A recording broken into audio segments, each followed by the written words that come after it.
Boa noite, sou eu, Nicolas. Vim aqui falar a respeito de uma grande obra literária proposta pela professora de Redação e Literatura, Roberta. E essa obra é O Alto da Barca do Inferno, escrita por Gil Vicente, que é considerado o criador do teatro português, um grande dramaturgo, poeta, escritor, músico. E essa obra, devido ser um alto, tem um caráter religioso e moralizador muito forte.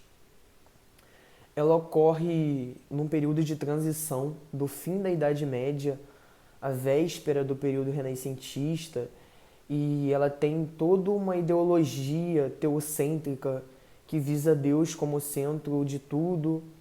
E também, devido ser um período de transição, essas pessoas começaram a criticar a sociedade atual, elas começaram a pensar, elas começaram a levantar questionamentos, e devido a isso também vem o surgimento do antropocentrismo, né, que as pessoas começam nesse meio valorizar a razão, valorizar a figura do homem. Então é um período que divide muito opiniões, um período de muita transição, um período muito conturbado, e passa a segunda época literária, né, que é o humanismo, após o trovadorismo. E essa obra ela traz críticas, ela traz personagens reais, ela traz âmbitos sociais, classes sociais. E assim, é uma obra muito completa, ela tem um sentido, um caráter religioso em cima do catolicismo, né? Ela é baseada nos dogmas da igreja, então toda essa crítica é feita em cima disso. E os personagens são pessoas, né, cidadãos que daquela sociedade, né? E eles tinham ações, eles praticavam ações durante a sua vida, que até o momento eles morreram, né, e foram para o purgatório. Ao chegar no purgatório, esse purgatório passa por toda uma alegoria, né, e é retratado por um cais, por um porto, melhor dizendo, e lá nós temos duas barcas. A barca do inferno, que é coordenada pelo diabo, e a barca do céu, que é coordenada pelo anjo. E ao longo de todo esse processo do purgatório, vinham várias pessoas, vários cidadãos, e os personagens que mais me marcaram foi o representante da nobreza, né, o fidalgo, e ele chega no purgatório, ele vai na barca do inferno, discute com o diabo, vai até a barca do anjo, o anjo também não dá confiança a ele, não quer nem assunto com ele.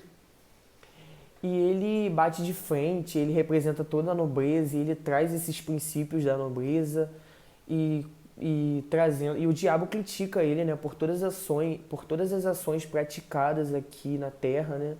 Todas as ações que ele praticou de forma indevida, de forma ilegal, e ele foi condenado ao inferno. E veio outros personagens, veio até um padre, né, representando uma figura maior dentro da Igreja Católica, e ele cometeu pecados também, ele foi julgado, e ele disse que ele era padre, mas nada justificou o erro que ele praticou, e ele foi condenado também ao inferno. E veio um parvo que representava a classe baixa, né, a classe trabalhadora, uma pessoa inocente, e ele realmente simbolizou a inocência em pessoa, ele simbolizou a simplicidade, a humildade, um cidadão comum do bem, que fez o bem durante toda a vida. E ele foi condenado não, bem dizer, ele foi presenteado, né, de forma merecida ao céu, ao paraíso, né? E então foi todo esse processo de alegoria que Gil Vicente criou, porque o Alto, como eu disse anteriormente, ele é uma poesia, né? Ele é uma peça teatral dentro de uma poesia. Então ele tem todo esse caráter, e eu consegui adquirir muito conhecimento intelectual, conhecimento de vida, e eu espero levar isso pro resto da minha vida. Trouxe questões de hipocrisia social que a gente vê na sociedade atual, e que a gente tem esperança que isso passe, que isso seja extinto da nossa sociedade. É um processo de desconstrução. A hipocrisia ela está presente em todos os âmbitos sociais, em todas as classes, e a gente espera que isso venha se quebrando ao longo do tempo.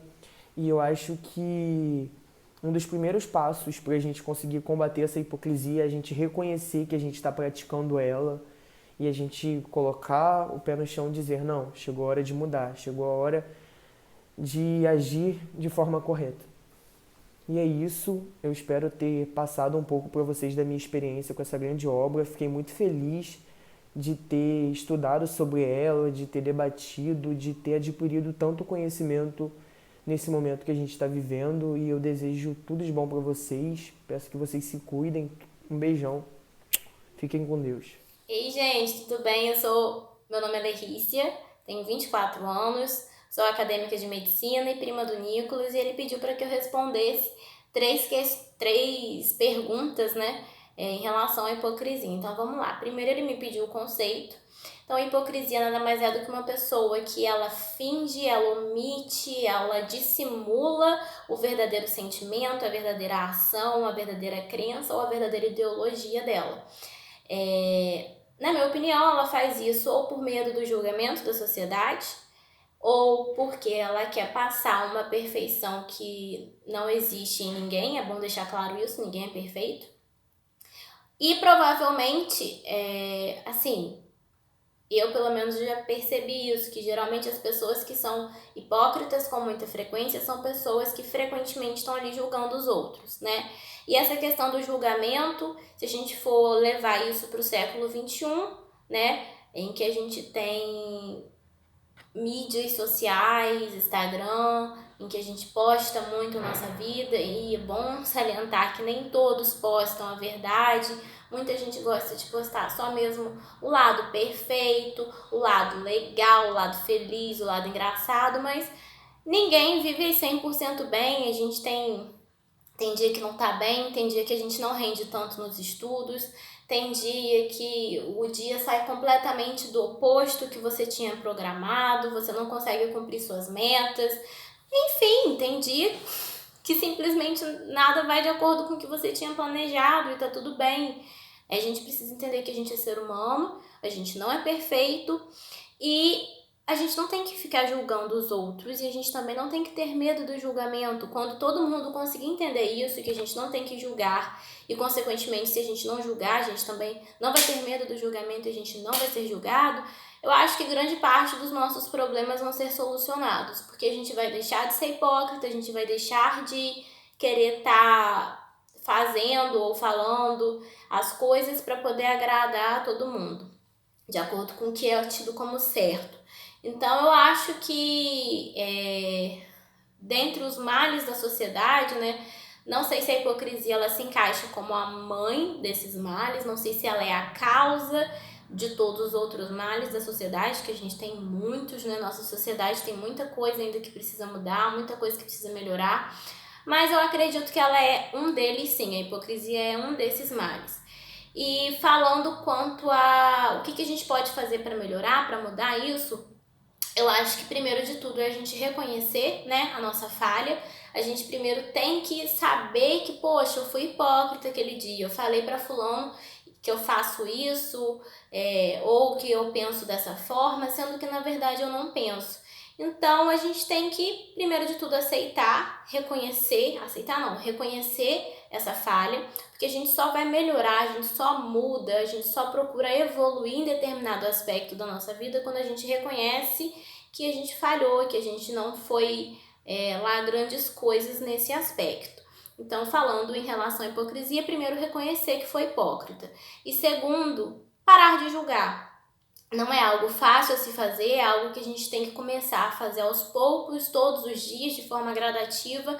Mas se você começar a exercitar isso, você vai ver que sua vida vai ficar muito mais leve, você vai parar de querer fazer as coisas para agradar as pessoas. Não tô querendo dizer que você vai, passar, dar fora nas pessoas, vai virar uma pessoa sem educação. Não é nada disso, mas você simplesmente não vai se importar com o que as pessoas vão dizer, não vai ter medo do julgamento das pessoas. você vai ser fidedigna e sincera ao que você acredita, né? Então, eu acho que ao meu ver, esses são os 2 passos para que a gente possa deixar a hipocrisia de lado na nossa sociedade. Bom, gente, é isso. Eu acho que eu consegui ser um pouco. Eu acho que eu consegui ser clara, consegui ser objetiva. Espero que eu não tenha dito nenhuma besteira aqui. Mas é isso. Olha, gente, prazer conhecer vocês e, ó, tchau, tchau.